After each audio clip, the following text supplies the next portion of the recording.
Hi மக்களே, welcome to PKM Lakshmi channel. இன்றைக்கி நம்ம என்ன பார்க்க போகிறோன்னா, ஒரு ஃப்ரெண்டோட விருந்துக்கு தான் போகிறோம். கெடா வெட்டு.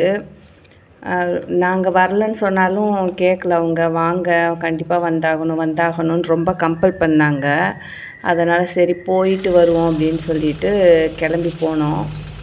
அங்கே பார்த்தீங்கன்னா சூப்பராக ஐயனார் கோயிலில் தான் கெடா வெட்டு வச்சுருந்தாங்க. பார்க்க அவ்வளோ ரம்மியமாக இருந்தது. கிராமம் போதே உங்களுக்கு தெரியும், பச்சை பசேன்னு பார்க்க ரொம்பவே நல்லாயிருக்கும். அதே மாதிரி தான் இந்த கிராமமும் ரொம்ப அமைதியாக சூப்பராக இருந்தது. சுற்றி காடு, நடுவில் கோயிலுன்னு.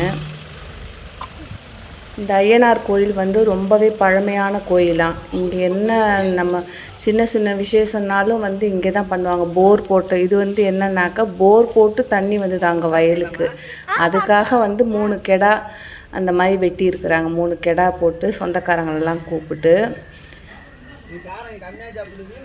எல்லா விசேஷத்துக்குமே காது குத்து, அப்புறம் பார்த்திங்கன்னா சின்ன சின்ன வேண்டுதல்லாம் பண்ணுவாங்க.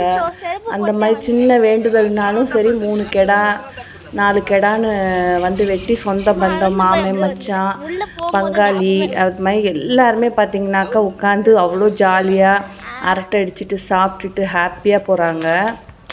சிட்டிலெல்லாம் பார்த்திங்கன்னா அதுங்க காசு சம்பாதிக்கணும், தான் நல்லா இருக்கணும், நாம் சந்தோஷமாக இருந்தால் போதும்னு நினைக்கிறாங்க. இந்த கிராமத்தில் பார்த்திங்கன்னா இன்னும் கூட பார்த்திங்கன்னா சொந்தக்காரங்களுக்கு அவ்வளோ ஒரு முக்கியத்துவமாக கொடுக்குறாங்க.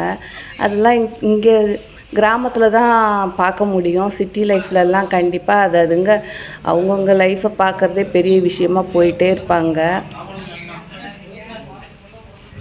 இது மாதிரி எப்போமாவது இந்த மாதிரி சொந்த பந்தம் அருமை தெரியணுன்னாக்கா 4 பேரை வந்து இது மாதிரி பார்க்கும்போது தான் நமக்கே அது புரியுது.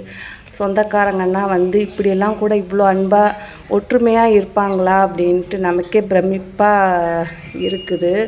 ஏன்னா நான் அந்த மாதிரி யாரும் என் ஃபேமிலியும் சரி பார்த்ததில்லை. அப்புறம் பார்த்திங்கன்னா சரி சினிமாவுக்கு போவோம்னு சொல்லிவிட்டு சினிமாவுக்கு கிளம்பிட்டேன். அங்கே பார்த்தாக்கா சந்தானம் படத்துக்கு போகணும், ரொம்ப போர் அடிக்குது அப்படின்னா சந்தானம் படத்துக்கு போனோம்.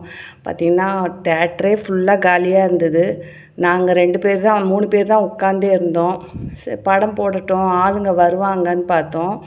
ஆனால் மிஞ்சி போனால் ஒரு 10 பேர், ஒரு 7-8 பேர் தான் வந்திருந்தாங்க. அதுக்காக ஒரு படம் ஏசி போட்டு படம் போட்டு வச்சுருந்தாங்க. சரி பார்த்துட்டு வீட்டுக்கு கிளம்பியாச்சு. பாய் மக்களே.